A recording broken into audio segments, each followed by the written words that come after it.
Mga kabumbong paghihiras nin mga bareta impormasyon, digdigita sa lado lokal, ining buena manong bareta ta sa lado lokal, digdigita mga kabombo sa Concepcion Grande sa Naga City. Kasi ini pong barangay hall, dyan nga ni po sa Concepcion Grande, pigpapakarhay na. Well, para maaraman ta ang bilog na detalye, hinanyugon ta ang pagkikipag-ulay ta kay Cap Gerald Rito kan barangay Concepcion Grande, Naga City. So sir, dapat po, supposedly dapat po nag-start siyang magpo kang i-investigate po December 9 ata po ito. Pero nakiulay po kita sa DPWH na i-move since Christmas and katatapos lang po kaya sa Boyang Fiesta Celebration. So day po kita kato ready na nagpupuo ng magaba sinda. And then kami, Navy man po ini natutugdog temporary lilipatan kan barangay for administrative services. Ano po ang barangay clearance, iba pa pong servisyo ng barangay. Opo. So ibig sabihin sa DPWH po? Yes po, project po ini na inahihagad na sa congressman. Actually po, naihagad na pa ini kay Kong Gabi Bordado. Pero na-implement po kaya ini kay congressman legasyon na, and maswerte po kita na dahil niya manhinali sa approved allocation. So, niretain po siya ni congressman legasyon. Kaya po na ipadagos na si reconstruction kang sa tuya pong actually po si multipurpose building, evacuation center, pero pigano na po sa barangay hall na lang. Okay, maswerte po, 2-story po siya na hanggang po duman sa likod and worth 10 million po. Sinaihagat na. So, day pa sana pa ni Sir na Aloy? Day pa po, actually na po lang po yan kang January, I'm not mistaken po karong January 18, mga araw po kaya, or January 12 po siguro. Nagpuon po si Paggaba. Hindi po, from 26 naman ata, nagkaroon pa 3 weeks na po si Paggaba kang barangay. Opo. So, ano na kasi mga ginigiri po niya? Si Sasangon yan po, nagpuon pa lang pong gabaon. Actually, halos natatapos pa lang pong gabaon sila ditang barangay hall. Inasam na po, nagkakalot na siya para duman sa pundasyon. Sa building pong iyan, ina-expect na po na yaon na po dyan siyempre inot si administrative section ta sa tuya pong sa office ng secretary, kang punong barangay, kang treasurer, serving ito pong pag-issue ng clearances, permits, etc. Pero sa likod po kaiyan, si may biguhurot na po na mag-opisina pong saliri ang senior citizen, solo parent, and PWD. Sa tuya pong mga sections, ayan po, si mga sections na po din sa barangay. And sa taas po, session hall ta, may sariling session hall, and sa Sangguniang Kabataan Hall. As well as, syempre po, si Sabaw City and BCPC. May mga sariling opisina po. Gabos inikap na barangay, babaguhan. Diyan po, yan lang pong side na yan. Actually, ang baka po kinapapasal lang, akala po gano'n kaya ang barangay hall ta, iniyo pong nasa likod ta. Hindi po nasa likod ta, education, ano po talaga siya, education building. Yan po dyan sa baba ang education center ta, at sa taas po ang ALS.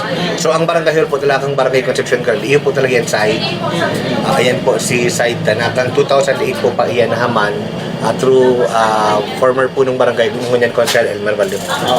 Kaya ano naman po siya, actually ang building nasa kulang-kulang 18 years naman po siya. Opo.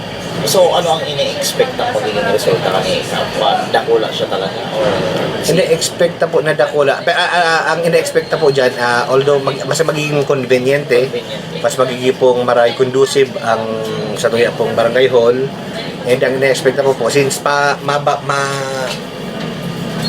ma-atras po kay kita, ayon po kaya sa building code, ma-atras po kami sa may side. Hindi po sa atubangan, ma-atras kami, tayo po sa building code. Sa side po, since may road, ma-atras kami. Yung algoro po mga nasa 3 to 4 meters. So si balak na po dyan, kung mag-atras po, kaya po ang barangay hall, medyo salit lang talaga siya, napalaba.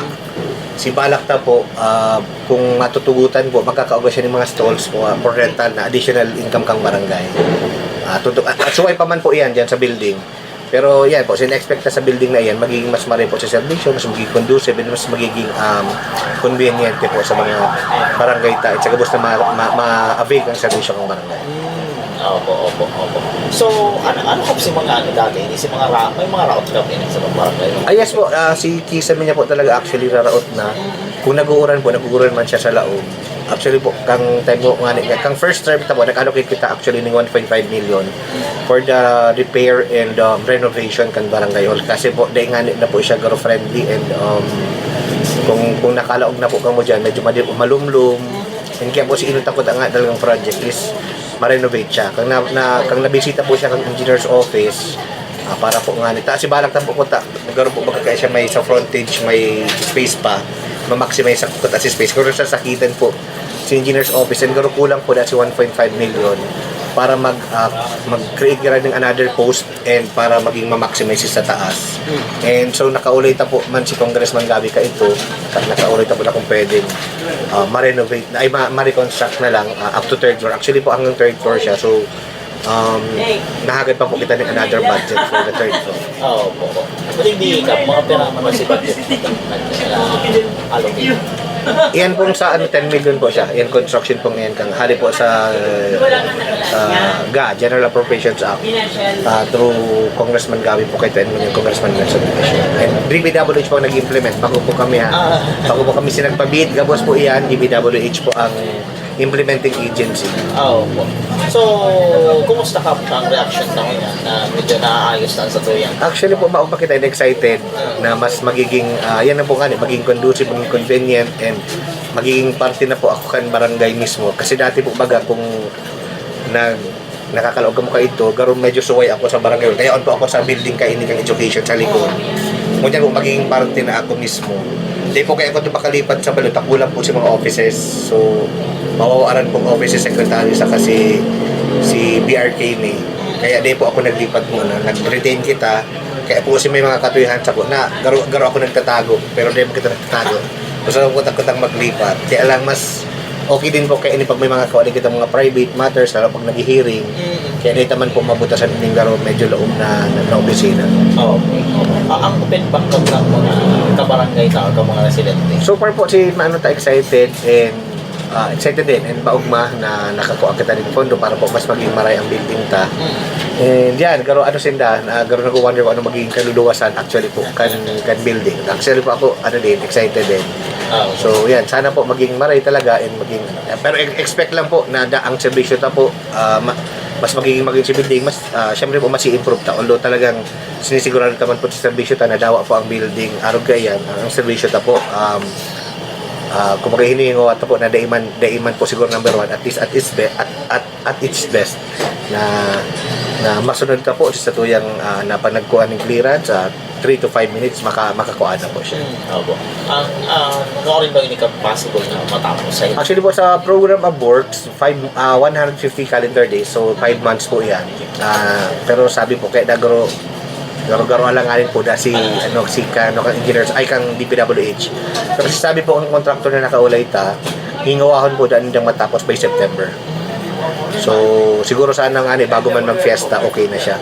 Pero yan po siya sa tuyang kaulay na engineer sa kang contractor po na nagigibo kang presenting para tayo. So may ano rin itong tipong mga nag-alma sa araw din yung mga bagay na sa kanya po mayo man siguro po kung ugwaman at sa kanya po bakit ang nadadangog and so far po sinadadangog ta maugma na mababaguhan na maging marinos sa tuyong barangay ho kung siguro po kung ugwaman di pa nakakaabot dahil pa po nadadangog and may mga personal naman po kita nag-iikot kung ang namamati ko lang po ka talaga garo waiting sinda sa maging kaluluwasan kung ano na po magiging barangay, itsura kang barangay hall ta. Sa ibang mga building kap, Daiman po apektado actually. Pero yun po nga ang naapektuhan po sa likod, maaman dating nag-opisina, ta si health center ta, nilipat ta sa building dating kantong day ginagamit, kang past administration, naman ta po inayos. Yung si likod po, bakante, pina-opisinahan ta po muna sa senior citizen. Si iba po, may bakante talaga.